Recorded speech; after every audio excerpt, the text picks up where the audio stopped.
Hello guys, good morning.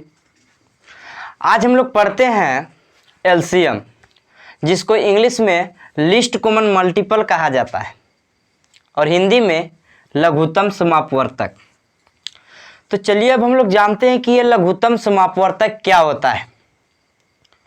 तो दो या दो से अधिक संख्याओं में से सभी से विभाजित यानी भाग लगने वाला पहली संख्या लघुत्तम समापवर्तक कहलाता है।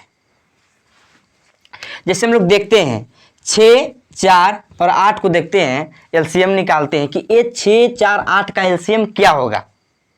इस जो हमने परिभाषा दिया उसके अनुसार तो 6, 4, 8 ये तीनों से विभाजित होने वाला जो पहला संख्या होगा वही एलसीएम होगा। जो 6 के पहाड़ा में आएगा, 4 के पहाड़ा में आएगा और 8 के पहाड़ा में आएगा और वह पहली बार आएगा, तो वैसे संख्या को इसको हम एलसीएम कह सकते हैं। जैसे 24 ले लेते हैं तो 6 के पहाड़ा में 24 आता है, 4 के पहाड़ा में 24 आता है, 8 के पहाड़ा में 24 आता है और पहला बार आता है। ऐसे देखिए 48 भी है कि 6 के पहाड़ा में आता है और 4 के पहाड़ा में आता है, 8 के पहाड़ा में आता है, पर पहले जो आया वो 24 ने आया। तो हमने परिभाषा यही ने कहा कि जब दो या दो से अधिक संख्याओं में से सभी से विभाजित यानी भाग लगने वाला जो पहला संख्या होगा वही एलसीएम होगा। तो ये 24 ये तीनों का एलसीएम हो गया। अब हम लोग देखते हैं कि एलसीएम को हल करने का कुछ प्रमुख विधि दिया गया है, जो यहाँ पर है भाग विधि और एक अभाज्य गुणनखंड विधि। यानी एलसीएम को बनाने के लिए मुख्य रूप से दो विधि होते हैं, एक भाग विधि और एक अभाज्य गुणनखंड विधि। तो चलिए हम लोग को कुछ उदाहरणों को लेकर बनाते हैं भाग विधि से और अभाज्य गुणनखंड विधि से। कुछ उदाहरणों को हम इस विधि से बनाकर देखते हैं। से यही ले लेते हैं 6, 8 और एगो ले लेते हैं 24 और इसको हम लोग बना के देखते हैं भाग विधि से और उसके बाद बनाएंगे अभाज्य गुणनखंड विधि से। तो भाग विधि में हम लोग बनाएंगे तो बनाने के लिए भी इसका कुछ नियम है। यानी हमके पास मान ले गाड़ी ले लिए तो उसके पास गाड़ी को चलाने के लिए कुछ नियम जो दिया गया है उस नियम से चलेंगे तब ना सही से चलेगा गाड़ी। तो इसी प्रकार ये हम लोग भाग विधि से एलसीएम, तो इस प्रकार हम लोग को एक उदाहरण सवाल हो गई, पर इसको बनाने के लिए कुछ नियम है। जैसे यहाँ पर हम कोई संख्या रख सकते हैं, यहाँ पर 8 रख सकते हैं, 10 रख सकते हैं, यहाँ पर मान लीजिए सपोज 4 रख दें तो क्या सही है? नहीं, यहाँ पर कोई एक नियम के अनुसार संख्या रखा जाती है। यानी यहाँ पर हम अभाज्य संख्या से भाग लगा सकते हैं, यानी वो बढ़ते क्रम, यानी वही संख्या से सबको हम तोड़ सकते हैं जो अभाज्य संख्या से हो। आखिरकार हम लोग अभाज्य संख्या से ही क्यों तोड़ते हैं इसको? क्योंकि अभाज्य संख्या के अंतर्गत वैसे संख्या आते हैं जो फिर दोबारा नहीं टूटता है। जैसे मान लीजिए 2 एक अभाज्य संख्या है, आप 2 को थोड़ी ना दोबारा तोड़ सकते हैं। तो इस सभी संख्याओं को हम लोग तोड़ रहे हैं, तो इसको तोड़ने के लिए एक ऐसी संख्या चाहिए जो कभी टूटने वाला नहीं है, किसी दूसरी संख्या से नहीं टूटे। यानी नहीं कहा जाता है कि जो अपने आप से जो नहीं बना है वो दूसरों को क्या बनाएगा। यानी जो अपने आप से टूटी वाला रहेगा तो दूसरों को क्या तोड़ेगा, और तोड़बो करेगा तो उतना सहजोर नहीं हो सकता है जितना एक बिना टूटने वाला कर सकता है। यानी उस नियम से बनाने से हम लोग को सही नहीं होगा। तो अभाज्य संख्या से हम लगा सकते हैं, वो कोई अभाज्य संख्या नहीं, बढ़ते क्रम सबसे छोटी अभाज्य संख्या जो होगा उसको से पहले लगा कर देखेंगे और उसके बाद नहीं लगेगा तो हम लोग आगे लगा कर देख सकते हैं। यानी बढ़ते क्रम के अनुसार अभाज्य संख्या को यहाँ पर रखते हैं। तो सबसे पहले हम लोग 2 को रख के देखते हैं। तो 2 को जब यहाँ पर रखेंगे तो 2 के पहाड़ा में 6 आता है, 2 के पहाड़ा में 8 आता है, 2 के पहाड़ा में 24 आता है, तीनों आता है। या 3 को नहीं आए 2 को भी आए तो हो सकता है। अंतिम स्थिति में अगर 1 भी आए तो पहाड़ा में आवे वाला कोई की संख्या तो वो भी हो सकता है, तोड़ सकते हैं, क्योंकि हम लोग को इसको ऐसी रूप पे तोड़ देना रहता है कि फिर वो दोबारा नहीं टूटे। तो 2 तिहाई 6, 2 चौका 8 और 2 के पहाड़ा 12 बार पढ़ेंगे तो 24 नहीं हो जाएगा।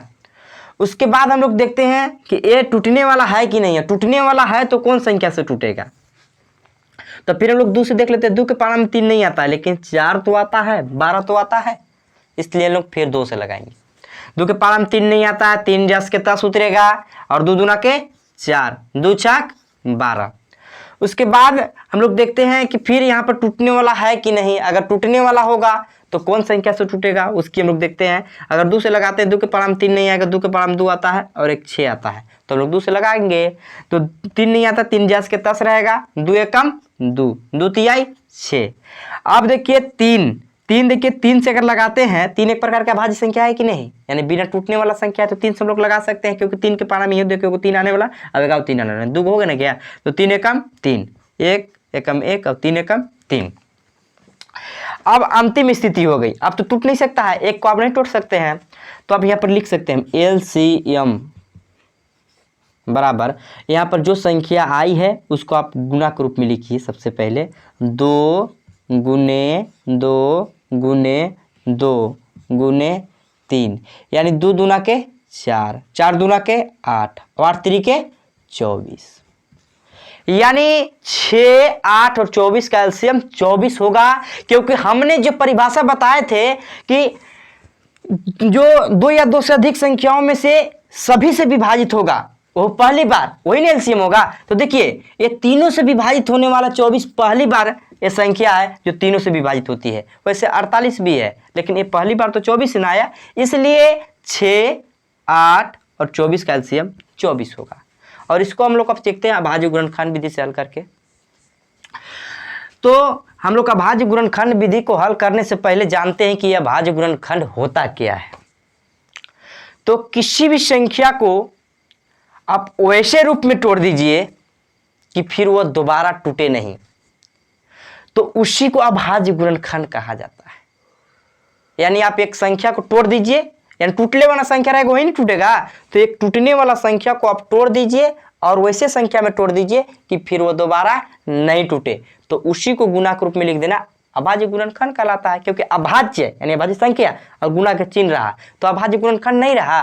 तो हम लोग को अभाज्य गुणनखंड विधि से बनाएंगे तो सभी को क्या करेंगे, अभाज्य गुणनखंड करेंगे। तो 6 का अभाज्य गुणनखंड करते हैं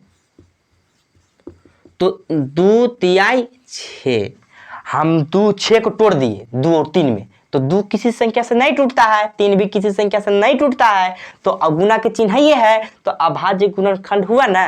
तो उसी प्रकार हम लोग 8 का भी तोड़ेंगे, तो 8 के 2 दूना के 4 और 4 दूना के 8, ये भी टूट गया। उसके बाद हम लोग 24 को तोड़ेंगे, तो 2 दूना के 4 और 4 दूना के 8 और 3 के 24, सब टूट गया।